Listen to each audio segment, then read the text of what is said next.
जय गजानन.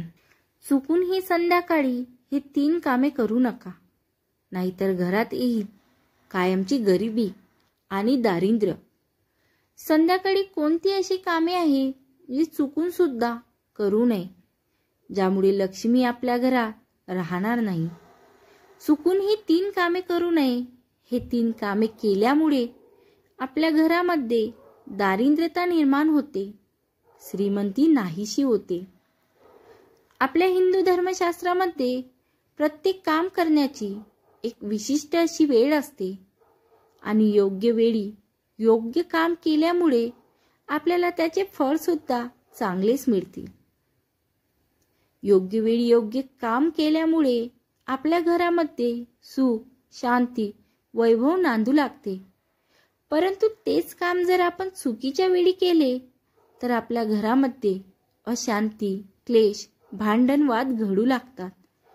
घरातील सदस्य एकमेकांसोबत वादविवाद करू लागतात. घरामध्ये धन टिकत नाही आणि परिणामी माता लक्ष्मी अशा घरामध्ये कधीही राहत किंवा वास करत नाही. चला तर मग जाणून घेऊ अशीच नेमकी कोणती 3 कामे आहे जी आपण संध्याकाळी केली नाही पाहिजे. 1. सूर्यास्त झाल्यानंतर प्रत्येक महिलांनी आपल्या घरातील तुळशीजवळ दिवा लावायला हवा. परंतु अनेक ठिकाणी आपल्याला पाहायला मिळते की तुळशीला दिवा लावत असताना तुळशीला स्पर्श केला जातो. ही अत्यंत वाईट पद्धत आहे. म्हणूनच सूर्यास्त झाल्यानंतर तुळशीला व तुळशीच्या पानांना स्पर्श करणे चुकीचे मानले गेले आहे. त्याचबरोबर तुळशीचे पान तोडणे हे धर्मशास्त्रानुसार निषिद्ध मानले गेले आहे. आपल्या सर्वांना माहीत आहे भगवान विष्णूंना तुळशी ही खूप प्रिय आहे.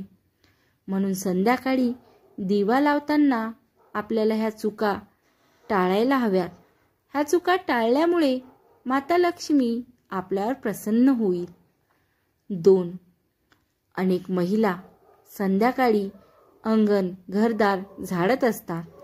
संध्याकाळी घरदाराची साफसफाई केल्याने घरातील जी सकारात्मक ऊर्जा असते ती घराबाहेर पडते. झाडू हे माता महालक्ष्मीचे प्रतीक आहे.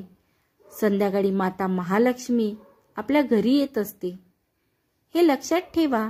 सायंकाळची वेळ ही माता महालक्ष्मीचे सृष्टीवर येण्याची वेळ मानली जाते. यावेळी माता महालक्ष्मी पृथ्वी तलावर भ्रमण करत असते.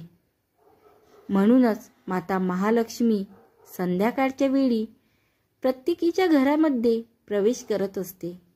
जर अशा वेळी आपण झाडलोट केली तर माता महालक्ष्मी आपल्यावर नाराज होते आणि आपल्या घरामध्ये येत नाही. जर अगदीच आवश्यकता असेल तर संध्याकाळ होण्याआधी तुम्ही घराची झाडलोट करू शकता. 3. घरात वादविवाद आणि जर घरामध्ये संध्याकाळच्या वेळेला सदस्यावर आरडाओरडा करत असतात, भांडण तंटा संध्याकाळी करू नका. कारण संध्याकाळी माता लक्ष्मी आपल्या घरामध्ये प्रवेश करत असते आणि ज्या घरामध्ये भांडण, वादविवाद असतात अशा घरामध्ये माता महालक्ष्मी प्रवेश करत नाही. त्याचबरोबर एक गोष्ट नेहमी लक्षात असू द्या की घरातील जी स्त्री आहे तिच्यावर कधी संध्याकाळच्या वेळेस ओढू नका. कारण की घराची स्त्री हीच माता महालक्ष्मीचे खरे प्रतीक आहे. त्यामुळे जर तुम्ही या 3 महत्त्वाच्या गोष्टींची विशेष काळजी घेतली तर तुमच्यावर माता महालक्ष्मीची विशेष कृपा होईल आणि तुमच्या जीवनामध्ये सुख, शांती, वैभव, धन प्राप्त होईल. तुम्हाला ही माहिती आवडली असेल तर लाईक करा आणि तसेच तुमच्या जवळील मित्रमैत्रिणींना हा व्हिडिओ शेअर करा आणि नवनवीन माहितीसाठी आमच्या भक्तिसागर या चॅनलला सबस्क्राईब नक्की करा. जय गजानन. गण गण गणात बोते.